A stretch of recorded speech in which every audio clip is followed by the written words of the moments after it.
The quiet porch swing. The rhythmic creak of the old porch swing was the loudest sound on the Vance's veranda, a counterpoint to the distant hum of cicadas. Elara, her hands clasped loosely in her lap, gazed out at the overgrown rose bushes, their last blooms clinging defiantly to the fading light. Beside her, Arthur, a newspaper folded neatly on his knee, stared at nothing in particular, his eyes shadowed beneath bushy brows. 50 years of marriage had sculpted their routines into predictable patterns, each silence a familiar, comfortable, yet increasingly hollow space.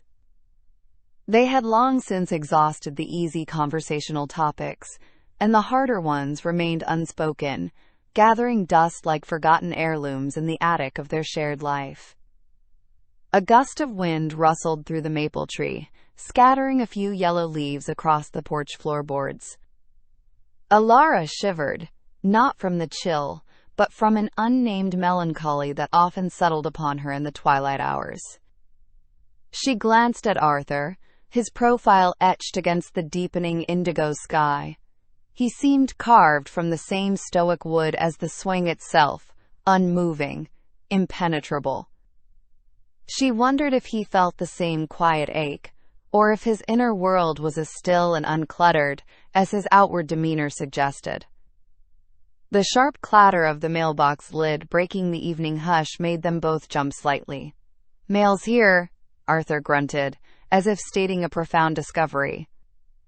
He rose, his movements stiff, and ambled down the 3 wooden steps. Elara watched him, a faint smile playing on her lips.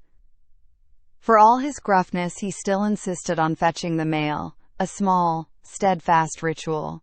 He returned moments later, a handful of envelopes in his grasp. He sorted through them with practiced ease, discarding junk mail with a flick of his wrist. Then he paused. "Letter from Lily," he announced, holding up a cream-colored envelope adorned with a cheerful daisy sticker. Elara's breath hitched. Lily, their granddaughter, was a whirlwind of curiosity and warmth, a stark contrast to their own quiet existence. She opened the letter with a delicate hand, her eyes scanning the familiar, energetic script. "She's doing a project for her history class," Elara read aloud, her voice a little softer than usual. "On family roots. She wants old photographs. From our childhoods. Our wedding, when we were first married." Elara's gaze drifted to Arthur, a question in her eyes. "She wants to see how things have changed, how our family came to be." Arthur took the letter, his eyes tracing the lines Elara had just read. He grunted again, a sound that could mean anything from annoyance to contemplation. "Photos, huh?" he mumbled, more to himself than to her. "Been a while since we looked through those boxes." Elara felt a flicker of something she hadn't felt in years. Anticipation, perhaps? "They're up in the attic, aren't they? In the big cedar chest."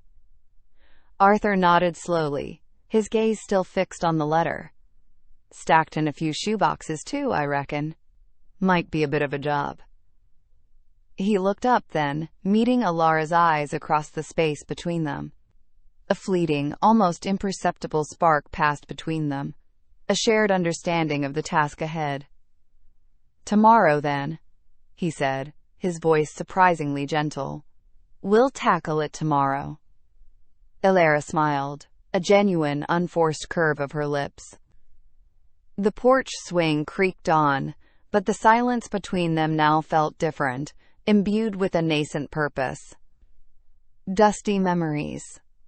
The attic air, thick with the scent of aged paper and forgotten wood, hung heavy around Elara as she carefully lowered a dust-laden photo album onto a stack. Sunlight, fractured by grimy panes, illuminated motes dancing in the stillness.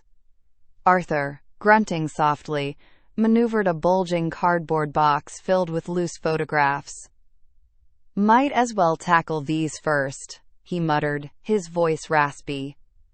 He settled onto a paint-splattered stool, gingerly opening the box. Elara joined him on an upturned crate, her fingers tracing the worn cover of an album. "Remember this one? Grandma's 85th. Everyone was so vibrant." A faint, almost imperceptible smile touched her lips. Arthur nodded, sifting through a pile of faded squares. He pulled one out, his brow furrowing slightly. It was a sepia-toned shot of a much younger Elara, laughing, her hair catching the light. He cleared his throat, placing it gently on top of the box. They worked in companionable silence, the only sounds the rustle of paper and the occasional sigh. Elara found a picture of a childhood pet, a scruffy terrier she'd adored, and a pang of old grief flickered. Arthur, meanwhile, unearthed a blurry snapshot of a fishing trip, a rare grin plastered across his face. Suddenly, Arthur paused, his hand deep in the box. His fingers brushed against something hard, oddly shaped.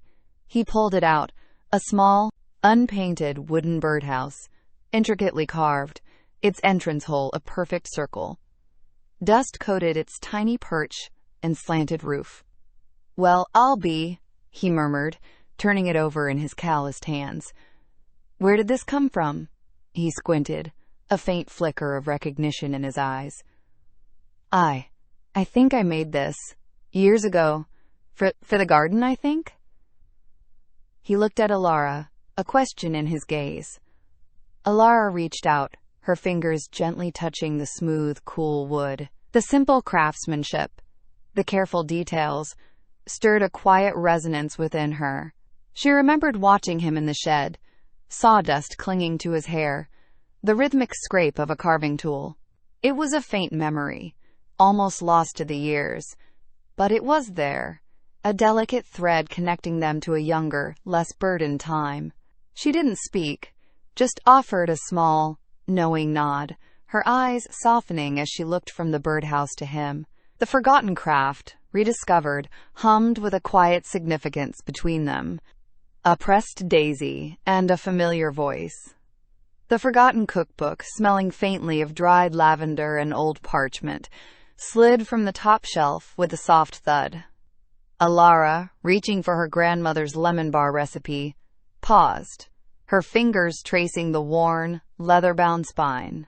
A thin, papery object fluttered from between its brittle pages, landing silently on the countertop. It was a daisy, pressed flat and delicate, its petals a pale ghost of their former white. A tiny smile, fragile as the flower itself, touched Elara's lips. She remembered. The year was 1972, the air thick with the scent of honeysuckle and change. Arthur, then a whirlwind of shy glances and boisterous laughter, had left a single daisy on her pillow every morning for a week before he finally worked up the nerve to ask her to the county fair. He'd plucked them from the meadow behind his family's farm, their roots still clinging to specks of earth. It was a gesture both sweet and entirely unexpected from the usually reserved Arthur. He'd done it again years later, after their first real argument, a silent apology that had spoken volumes. Her reverie was broken by the insistent chirping of her phone. It was Lily, her voice a bright, effervescent wave. "Grandma Elara, you'll never guess what I found." Elara chuckled, tucking the daisy carefully back into the cookbook. "Try me, dear." "It's a newspaper clipping from the old Willow Creek Gazette. A dance, a sweetheart dance, at the old community hall, from way back. And guess who's listed as attending?" Lily's excitement was palpable, a tangible thing vibrating through the phone line. Elara's breath hitched. "Who, Lily?" "Grandpa Arthur and you!" It says, "Arthur Vance and Elara Thompson, local sweethearts, enjoyed the evening's festivities. Can you believe it? The sweetheart dance!"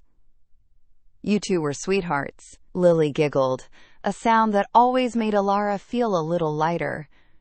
Elara leaned against the counter, the scent of the old cookbook comforting her. We were, weren't we? The memory of that dance, the scratchy wool of Arthur's suit jacket against her cheek during a slow waltz, the way his hand had felt firm and warm in hers, resurfaced. The dance had been just weeks before he'd left the daisies on her pillow.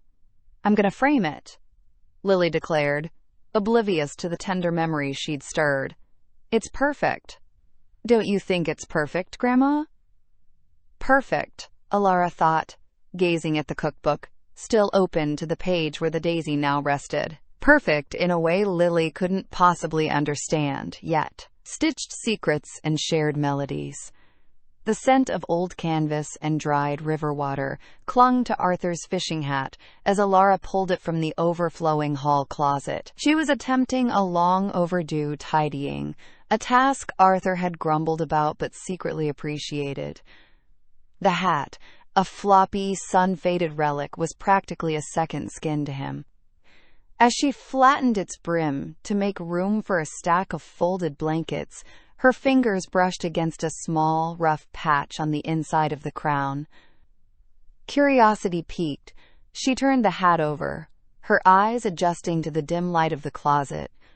Tucked away, almost hidden by a loose thread, was a carefully stitched A+E in a surprisingly delicate script.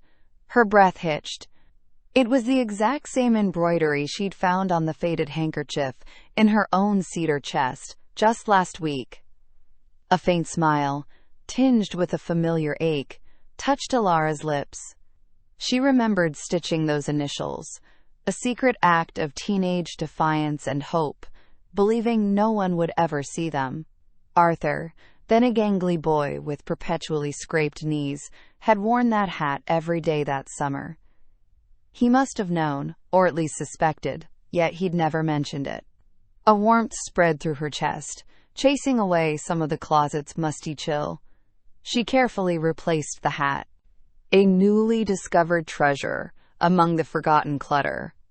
Later that evening, the television flickered to life, casting a blue glow over the living room. Arthur, settled in his worn armchair, was flipping through channels, a familiar ritual. Elara, perched on the edge of the sofa, pretended to read a book, but her gaze kept drifting to him. He landed on an old black-and-white movie, a sweeping romance from their youth. It was one they'd seen countless times, a predictable tale of star-crossed lovers and grand gestures. A comfortable silence settled between them, punctuated only by the crackle of the popcorn Arthur had made. Then, as the film's climax approached, a familiar melody swelled from the speakers. It was Moonlight Serenade, their song, the one they'd danced to at their wedding and countless other occasions, each note woven into the fabric of their shared history. Elara's eyes flickered to Arthur. His gaze was fixed on the screen, but his jaw had softened, and a faraway look had entered his eyes. Without a word, a soft hum escaped her lips, barely audible above the movie's score. A moment later, a low, slightly off-key hum joined hers from Arthur's armchair. Their voices, though unspoken, blended in a fragile harmony, a rare, spontaneous duet that spoke volumes. The air between them, usually thick with years of unsaid things, felt lighter, almost buoyant. It was a fleeting, tender connection, a melody shared in the quiet twilight of their living room, a secret understood without a single uttered word. The fairground clue. The familiar ping of her phone startled Elara from her contemplation of a stubbornly tangled skein of yarn. It was a message from Lily, accompanied by a picture. The image was grainy, faded around the edges, showing what looked like the entrance to an old fairground.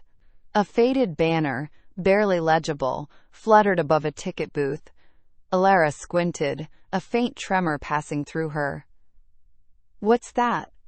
Arthur grumbled from his armchair, not looking up from his newspaper, though his eyes darted subtly towards her. "Lily sent a photo," Elara murmured, her finger tracing the outline of a dilapidated Ferris wheel in the background. An old fairground, it looks like. A slow, sweet ache began to bloom in Elara's chest.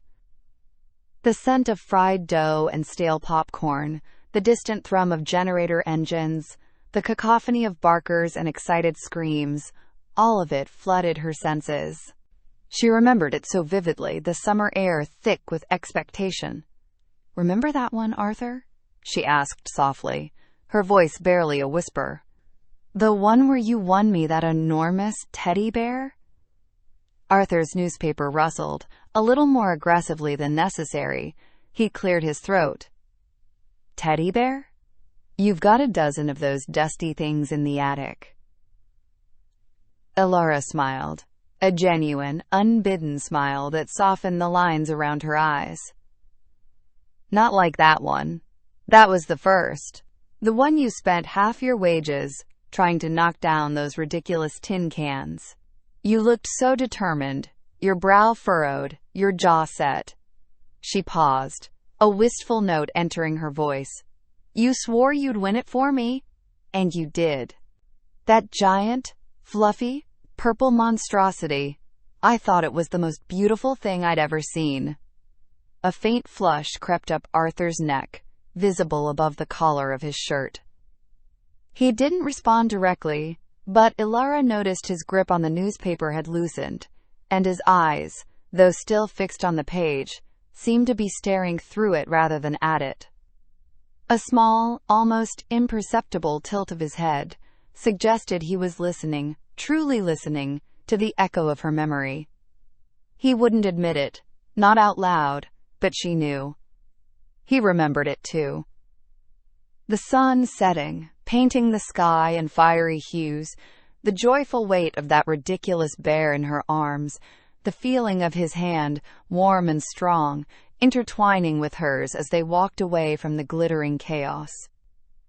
Lily's photo, a simple digital ghost from the past, had awakened more than just a memory.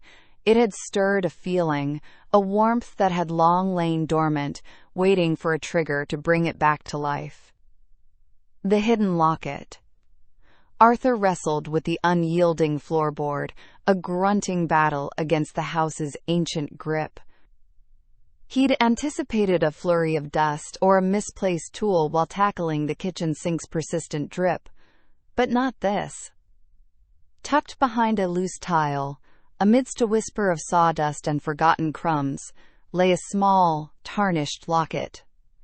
Its brass gleamed dully, unexpectedly weighty in his calloused grip. The intricate floral engraving, though muted by time, still held a delicate charm. He flipped it over. A faint click confirmed its emptiness. Elara drifted into the kitchen, a steaming mug of chamomile clutched in her hands, her brow etched with the familiar worry lines Arthur knew intimately. "Any luck with that incessant leak?" she inquired, her voice softer than usual. Her gaze settled on the object in his hand, and a flicker of something he couldn't quite place. Recognition mingled with a subtle melancholy crossed her features. "Found this," Arthur offered, extending it. "Behind the tile. Looks like it's been there a while." Elara's breath hitched. She reached for it, her fingers brushing his in a rare, almost accidental contact. "My locket," she breathed, barely audible. Her thumb traced the faded etching. I thought I'd lost it ages ago. After Michael was born, I think. Must have tucked it away for safekeeping, and then it just vanished from my mind." A wistful smile touched her lips. "You know, you gave this to me." Arthur's brow furrowed, sifting through the archives of his memory. "Did I?" he asked, genuinely surprised. Gifts, particularly sentimental ones, weren't his strong suit.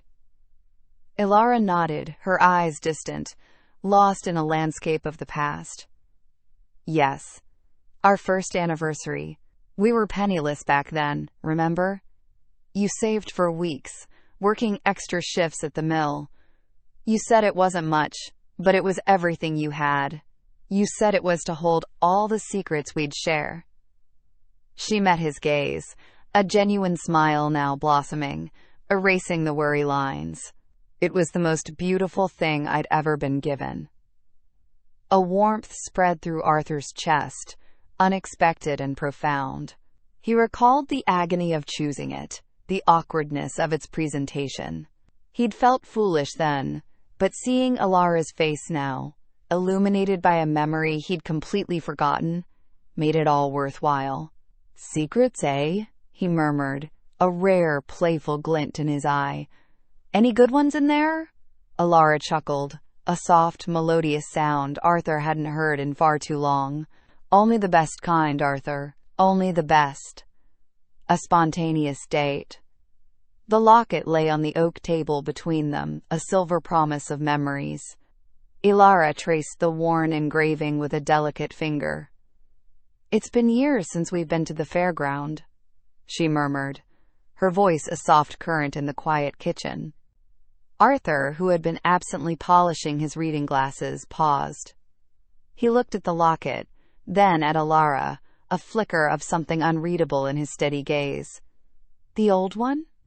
It's probably overgrown now. A ghost town of faded paint and rusty rides." His tone was dismissive, but Elara detected a faint curiosity in his eyes. "Perhaps," Elara conceded, pushing the locket gently towards him. "But don't you remember the Ferris wheel? The way it groaned and creaked, and how we swore we could see the whole world from the top?" A rare, gentle smile touched her lips, a fragile thing that Arthur hadn't seen in far too long. He picked up the locket, his calloused thumb brushing the cool metal. A half-forgotten image surfaced. Elara, younger, her hair wind-tossed, laughing as the Ferris wheel swung them skyward. "And that rickety carousel," he grumbled, a hint of his old playfulness surfacing. "You always wanted the white horse with the chipped ear." Elara's smile widened. "And you always won me the biggest, ugliest stuffed animal from the ring toss." A comfortable silence settled, thicker than usual, yet less strained. The air around them seemed to hum with unspoken thoughts, with the weight of years and the lightness of shared history. "We could go," Elara said, her voice barely a whisper, as if testing the idea. "Just to see." Arthur looked at her, really looked at her, and for a moment, the years seemed to peel away. He saw the girl who had charmed him with her quiet intensity, the woman who had stood by him through everything. "Like a date?" he ventured, the word feeling foreign on his tongue. A blush, faint but undeniable, colored Elara's cheeks. "Like a date?" she confirmed, a spark igniting in her eyes. Without another word, Arthur rose, his movements deliberate. He walked to the old hat, stand by the door, retrieved his worn cap, and Elara's sensible cardigan. "Best get moving then," he said, holding out the cardigan. "Sun's still high, but it'll be cooler by the tracks." The drive was punctuated by the rhythmic hum of the engine and the distant caw of a crow. They passed fields of goldenrod and skeletal trees, the landscape slowly transforming from the familiar into something wilder, less tamed. The paved road gave way to a gravel track, kicking up dust that coated the windshield. The fairground, once a beacon of neon and laughter, now emerged from behind a thicket of overgrown shrubs, a silent sentinel of forgotten joy. A single rusted sign, half hidden by ivy, read, "Pleasureland, where dreams take flight." The words, faded and peeling, held a poignant irony, dancing under the sunset. The fairground's last gasps of daylight painted the sky in hues of tangerine and rose. Elara, her hands tucked into the pockets of her cardigan, watched Arthur attempt to win a plush sloth from a ring toss game. He missed, as he always did, with a quiet grunt of frustration that was more fond than annoyed. They wandered past the skeletal remains of food stalls and deflated bouncy castles, the air thick with the faint sweetness of spun sugar and the earthy scent of drying grass. "Look," Elara pointed, a small, almost childlike wonder in her voice. Tucked away behind a row of closed-up games stood a small, dusty tent, its canvas faded to an indeterminate shade of gray. A hand-painted sign, barely legible, proclaimed it an antique and curio emporium. Curiosity, a rare indulgence for them both, pulled them inside. The tent was a labyrinth of forgotten treasures. Tarnished silver, yellowed lace, and stacks of old books smelling of aged paper and dust. Arthur, ever practical, gravitated towards a box of antique tools. Elara, however, found herself drawn to a crate of vinyl records. She thumbed through them, a nostalgic hum in her chest, until her fingers brushed against a familiar album cover. Her breath hitched. It was a faded, slightly scuffed copy of Moonlight Serenade by Glenn Miller, their song. "Arthur," she said, her voice softer than usual. He looked up, his brows furrowed in concentration over a rusty wrench. Her eyes, usually so guarded, held a glimmer he hadn't seen in years. He followed her gaze to the record. A slow smile, one that softened the rugged lines of his face, spread across his lips. "Well, I'll be," he murmured. They bought the record from a drowsy old man with spectacles perched on his nose, then found themselves back outside, the last vestiges of twilight bleeding into purple. Arthur, with a surprising lightness, found a portable record player forgotten beneath a picnic table. He dusted it off, plugged it into a nearly dead power outlet from a nearby booth, and carefully placed the vinyl. The familiar soaring brass notes of the big band era filled the deserted fairground, a ghostly echo of joy. "May I have this dance, Mrs. Vance?" Arthur extended a hand, a playful glint in his usually serious eyes. Elara laughed, a clear, bell-like sound that surprised even her. She took his hand, her fingers intertwining with his. They moved slowly, awkwardly at first, then with a rhythm that had been ingrained decades ago. Her head rested on his shoulder, his chin nestled in her hair. They swayed, not speaking, simply existing in the music, in the fading light. "Remember that dance at the high school prom?" Elara whispered, the memory a warm current between them. "You stepped on my foot twice," Arthur chuckled, a low rumble against her ear.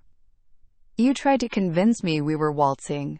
They shared stories then, tumbling out like long-forgotten treasures. The picnic where a squirrel stole their sandwiches, the time his old car broke down in a thunderstorm, her first attempt at baking his mother's pie.